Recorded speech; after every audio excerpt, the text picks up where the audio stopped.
Alléluia, Alléluia. Venez à ma suite, dit le Seigneur, et je vous ferai pécheurs d'hommes. Alléluia. Le Seigneur soit avec vous.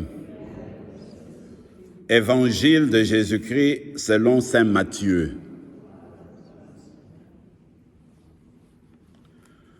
En ce temps-là, comme Jésus marchait le long de la mer de Galilée, il vit deux frères, Simon, appelé Pierre, et son frère André, qui jetaient leurs filets dans la mer, car c'étaient des pêcheurs. Jésus leur dit, « Venez à ma suite, et je vous ferai pécheurs d'hommes. » Aussitôt, laissant leurs filets, ils les suivirent. De là, il avança et il vit deux autres frères, Jacques, fils de Zébédée, et son frère Jean, qui étaient dans la barque avec leur père, en train de réparer leurs filets. Il les appela. Aussitôt, laissant la barque et leur père, ils les suivirent. Acclamons la parole de Dieu.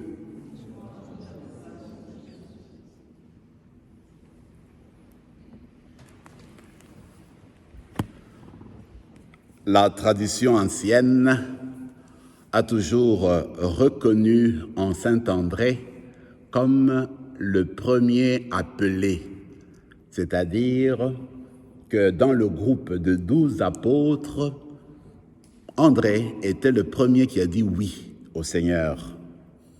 Dans le texte d'aujourd'hui, celui de Matthieu, on nous présente André et son frère Pierre, qui étaient en train de travailler, de pêcher, et Jésus les appelle. Ils sont comme les deux premiers là à être appelés. Mais quand tu vas dans l'évangile selon saint Jean, Jésus rencontre Pierre, ou le contraire. André rencontre Jésus. Qu'est-ce qui se passe?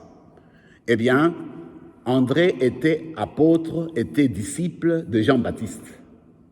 Quand il voit, après le baptême, il voit Jésus passer au-devant de lui, c'est alors qu'il va dire aux apôtres, les disciples à lui, regardez l'agneau de Dieu qui passe.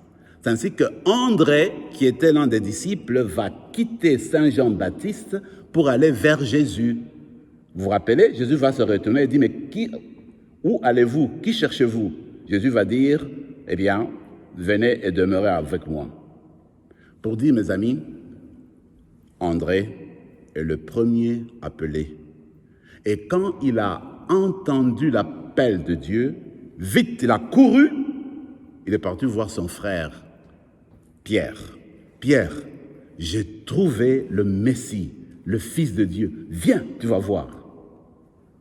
Pierre entend la voix de son frère, il va voir Jésus. Quand Jésus voit Pierre, il dit, « Ah, toi tu es Pierre.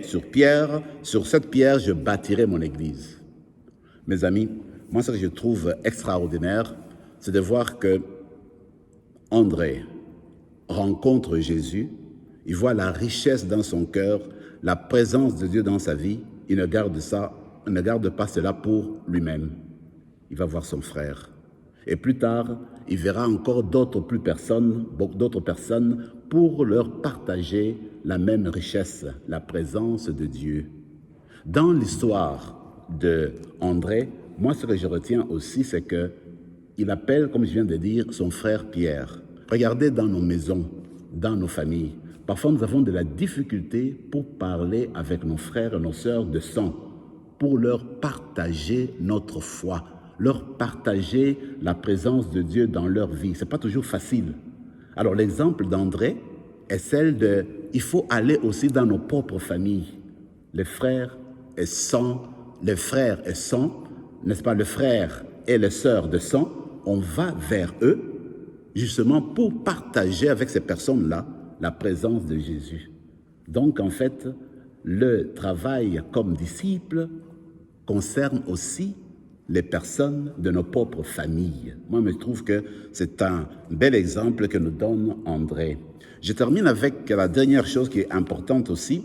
Regardez, notre Église a commencé, on peut dire, plus ou moins au 1er siècle. Ça, on le sait.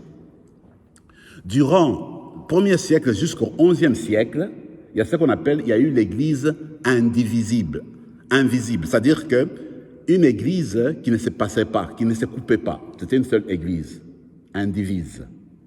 C'est l'Église qu'on appelait l'Église de l'Orient et l'Église d'Occident. Ça a toujours été comme ça. Église unie, mais il y avait une partie, premier poumon occidental, deuxième poumon oriental. Avec les deux poumons, ça fonctionne.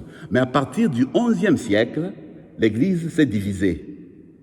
Divisée parce que, à cause de notre péché, de ce que nous sommes, alors d'un côté il y a eu l'Occident, de l'autre côté l'Orient. Mais maintenant, dans l'histoire, l'Église orientale, le patron de l'Église orientale, c'est Saint André.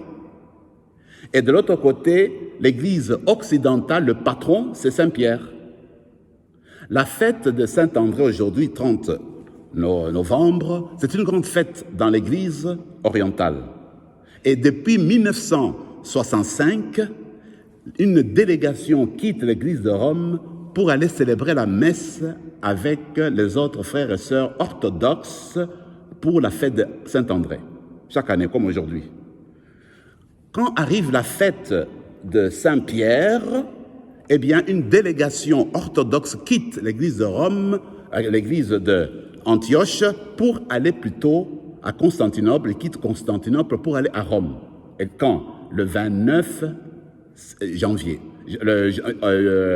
June, c'est ça. C'est ce moment-là qu'ils arrivent. Quand c'est la fête, en fait, le 29 juin, c'est la fête de Saint-Pierre. Pour dire que l'Église fait un effort pour revenir ensemble comme c'était avant. C'est pour dire que nous sommes divisés.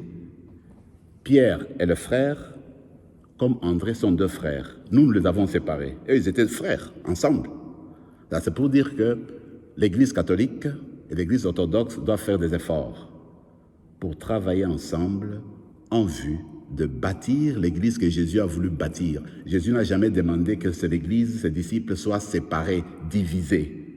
Alors aujourd'hui, en célébrant la fête de Saint-André, nous allons demander cette grâce-là, d'être là, des personnes qui aiment annoncer la bonne nouvelle, mais dans l'unité, qu'on fasse l'effort dans nos prières, dans le désir d'avoir aimé les sœurs et frères orthodoxes, et que les frères et sœurs orthodoxes aiment les catholiques pour reconstruire la beauté qui était celle de l'Église avant 11e siècle. Et Jésus, comme je l'ai dit, a désiré une Église unie, pas une Église divisée. Alors en célébrant cette messe, on va demander cette grâce-là du Seigneur pour que Saint André aujourd'hui prie pour l'Église d'aujourd'hui, à chacune d'entre nous, pour que nous devenions des apôtres aussi, pour annoncer dans nos familles, mais aussi autour de nous, des personnes qui nous entourent, pour annoncer la bonne nouvelle de la fraternité, de l'amitié et de la bonté. Amen.